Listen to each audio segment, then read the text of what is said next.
Zagariu zurine dost kesin diyor bervarine Evramiu babayine cafu berkü berzencina Ekariu erdelanine goru soru zengerine Uşkakiu begzadine uremmi elkü zillanina Encinayın üslübine bertü jirkü reşkotine Ommeriu can begine milli şeği kare geçina Sinev millü berazine mutki haseni ve hayderine Kavi açkü loloyine her yek düşmüne ina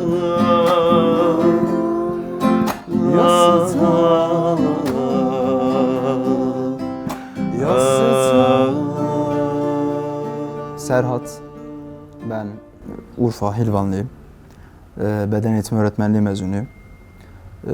Ayrıca müzikle uğraşıyorum. Yani kendi çapımızda artık nasıl diyeyim atadan gelen bir şey. Öyle bir müziğe heves sardık arkadaşlarla beraber.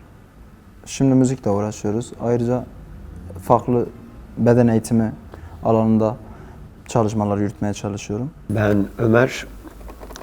Çocukluğumdan beri zaten müzikle ilgileniyorum.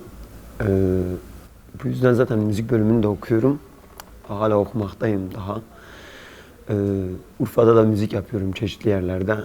Öyle müzikle iç içe bir dünyamız var. Sürekli birlikteyiz yani müzikle. Kısaca söyleyeyim. Babam öğretmen. Kendisi de üniversite okuduğu yıllarda herhalde bağlamaya heves sarıyor. İşte çat pat biraz öğreniyor, bağlama alıyor kendine. Biz de küçüklüğümüzden beri, doğduğumuzdan beri öyle yani kucağımızda yani öyle bir heves. Bir de müziğe yatkınız babadan dolayı yani sevdiği için biz de sevdik.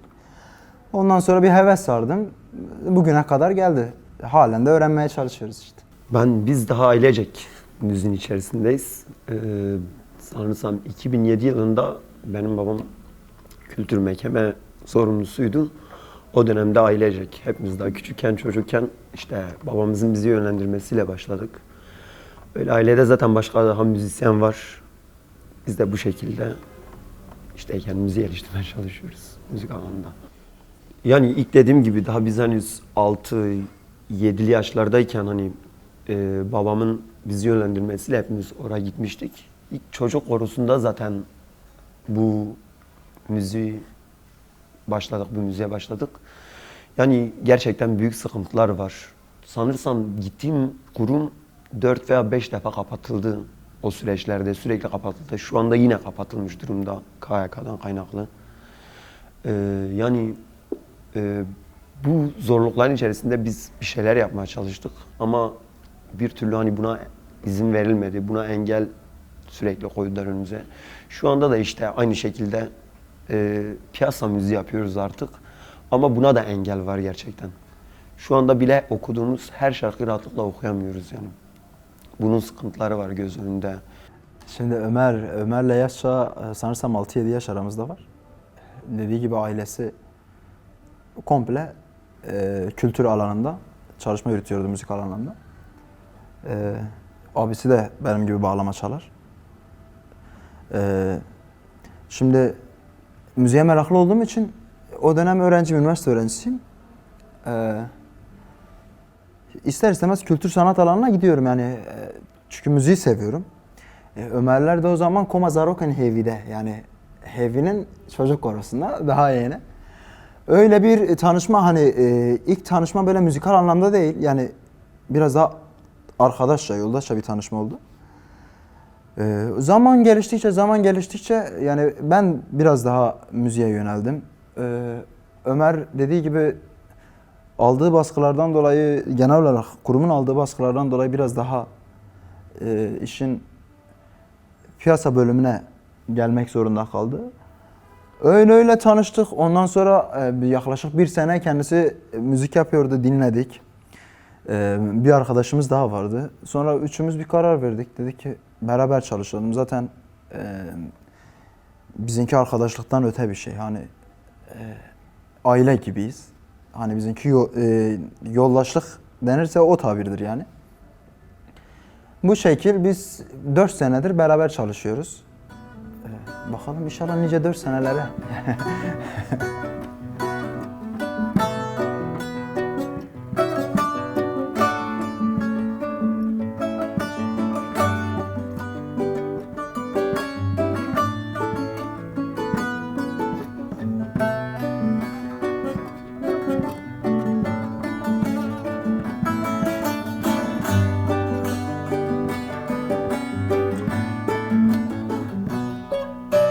Seri sodri mavherdi cemmilamın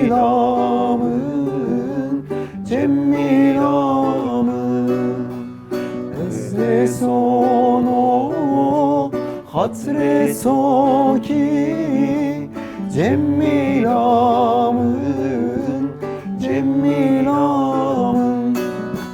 seri sodri mavherdi cemmilamın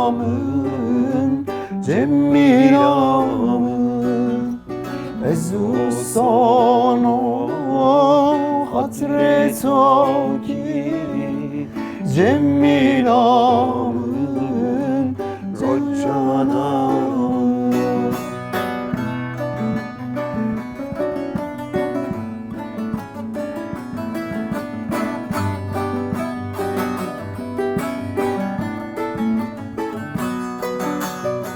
Yani kısmi olarak yani aslında hep kendi çabalarımız. Hani pek biraz ortamı da olmadı. Yani eğitim aldım dersem sonuçta grup arkadaşım.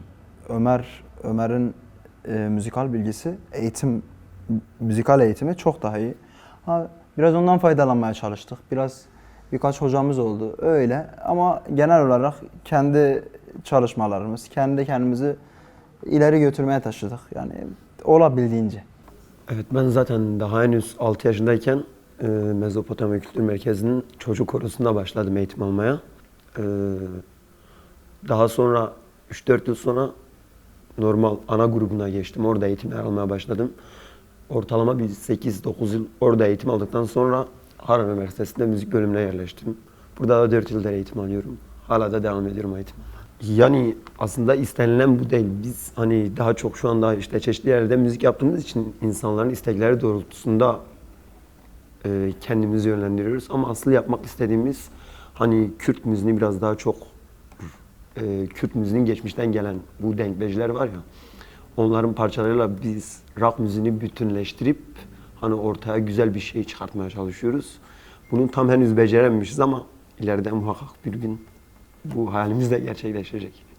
Yani olaya kültürel açıdan bakmak lazım. Bir kere bu kadar politik baskının olduğu bir dönemde çok rahat müzik yapamıyorsun.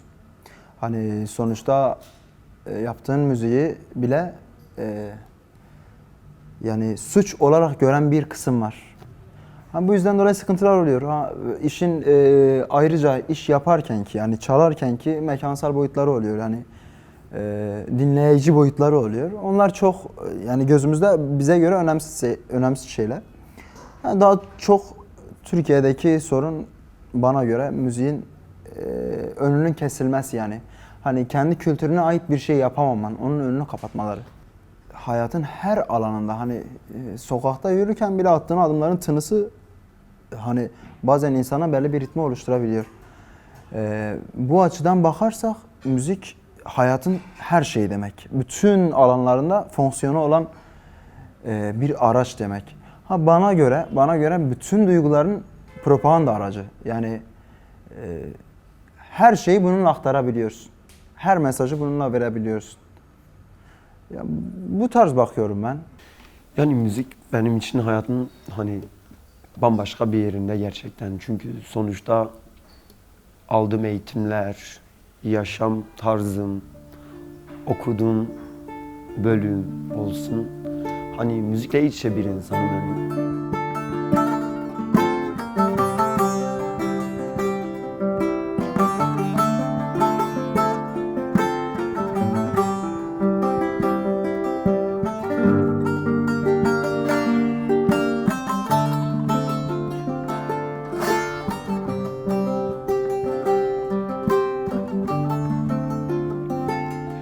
uzundu bu yollar. Giderim gözüm kara, sanma ki dönmem sana. Beni bekle, seni ben alım. Ola ki vurulmuşum, senden beterim yalnız. Kurulmuşum dağ başına, nöbetteyim sevdalı. Yaralıdır canı yüreğim, hasretinle erir giderim. Seni nasıl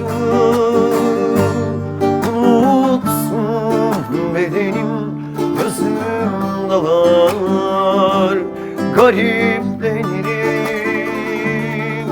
Yaralıdır